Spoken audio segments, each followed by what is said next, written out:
주양교회 성도 여러분 안녕하세요. 오늘도 이 땅에 하나님의 나라가 임하는데 귀하게 쓰임받는 복된 하루가 되길 바랍니다. 6월 28일 월요일 주만나는 하나님은 작은 것도 알기 원하신다 란 제목으로 본문은 역대하 35장 20절에서 27절까지 말씀입니다. 요시야 왕은 여호와 보시기에 정직하게 행하여 그의 조상 다윗의 길로 걸으며 좌우로 치우치지 않았던 왕으로 우상을 없애고 여호와의 전을 수리하면서 율법을 발견하여 백성들에게 하나님의 말씀을 가르치고 말씀대로 살 것을 약속하였습니다. 선지자 사무엘 이후로 지키지 못하던 유월절 절기를 지키며 하나님께 감사하고 예배하면서 유다의 놀라운 회복과 부흥의 역사가 일어났습니다. 너무나도 귀한 이 모든 일 후에 애굽 왕 느고가 군대를 이끌고 이스라엘의 북쪽에 있는 아수르 땅 갈그미스를 치러 가는 길에 유다와 싸움이 벌어지면서 요시야 왕이 죽는 내용입니다. 오늘 본문을 통해 두 가지를 살펴보겠습니다. 첫 번째는 모든 일은 기도로 간구해야 합니다. 20절에 보면 이 모든 일 후 곧 요시야가 성전을 정돈하기를 마친 후에 애굽 왕 느고가 유브라데 강가에 갈그미스를 치러 올라왔으므로 요시야가 나가서 방비하였더니 라고 했는데 애굽 왕 느고가 바벨론과의 전쟁을 위해 올라오자 유다 왕 요시야는 이를 방비하기 위해 나갑니다. 그러자 애굽 왕 느고가 사신을 보내어 요시야 왕에게 길을 열어달라고 요청을 합니다.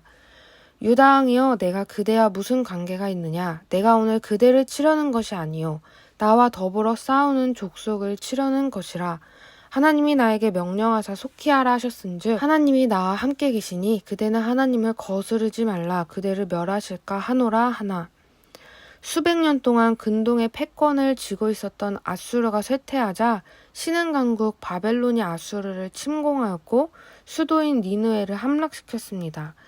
바벨론이라는 새로운 제국의 등장을 탐탁지 않게 여기던 애굽 왕 느고는 아수르를 돕기 위해 출정하였습니다. 그리고 그것을 위해서는 유다 땅을 지나가야 했습니다. 요시야가 애굽 군대를 막아선 것은 이방의 군대가 하나님의 나라인 유다와 이스라엘 땅을 지나가는 것을 몹시 불쾌하게 생각했을 수도 있고 애굽이 아수르를 도와 바벨론을 쳐서 아수르가 재기하게 될 경우 유다에 미칠 영향을 생각했을 수도 있습니다. 아수르는 히스기야 왕 때부터 계속 유다를 노리며 괴롭혀왔고 므낫세가 포로로 잡혀가기도 했습니다. 아수르는 유다에게 최대의 위협 세력이었던 것입니다. 따라서 요시야는 아수르의 재기를 두려워했을 가능성이 매우 컸다고 볼 수 있습니다. 이러한 이유들로 인하여 요시야는 군대를 이끌고 나가 애굽 군대의 유다 영토 통과를 저지하고자 했던 것입니다. 그런데 요시야는 지나친 우려로 인해 무깃도에서 굳이 애굽과 싸우지 않아도 될 싸움을 하다가 그만 화살에 맞아 중상을 입게 되고 결국 죽게 됩니다. 정확한 상황을 분별하기 위해서는 기도로 간구해야 합니다. 사실 요시야 왕은 하나님 앞에서 유다의 전제 운명을 결정짓는 매우 중요한 사람입니다. 그런데 이것을 깨닫지 못하고 정말 중요하지 않은 전쟁에 나가서 아깝게 죽었습니다. 왜 이런 결정을 하게 되었을까요? 유다 백성들이 왕을 위해 기도하지 않았기 때문입니다. 쉽게 나가서 전쟁에서 죽을 그런 왕이 아니라는 것을 알고 요시야 왕을 보호했어야 하는데 그러지 못했습니다. 성도는 모든 일에 기도로 간구해야 합니다. 상황을 분별하는 일은 쉬운 것이 아니기 때문에 늘 기도하며 하나님의 도움을 받아야 합니다. 기도로 묻지 않는 것은 하나님의 도움이 필요 없다는 교만을 부리는 것과 같기 때문입니다. 두 번째는 하나님은 역사의 주관자이십니다. 요시야는 느고의 말에 담겨있는 하나님의 뜻을 깨닫지 못하고 그분이 원하지 않는 전쟁에 나갔습니다. 그에게는 이방인 느고를 통해 예배자인 자신에게 말씀할 리 없다라고 생각했을지 모릅니다.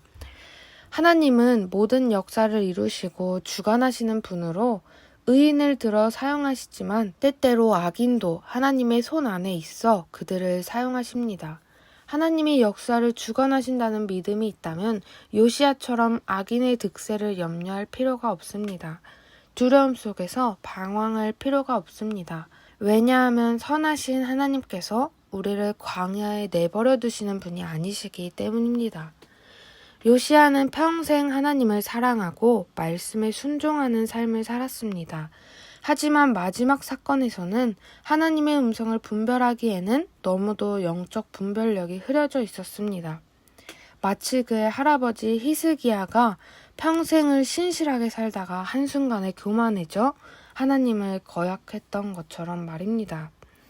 하나님께서는 오늘 요시야의 예를 통해서 우리에게 말씀하십니다. 믿음의 삶에서 방심은 금물이라는 사실을 말입니다. 그러므로 우리는 방심하지 말고 교만하지 말고 기도해야 합니다. 하나님의 뜻을 구하며 기도해야 합니다. 영적 분별력을 가지고 올바른 판단과 결정을 할 수 있도록 기도해야 합니다.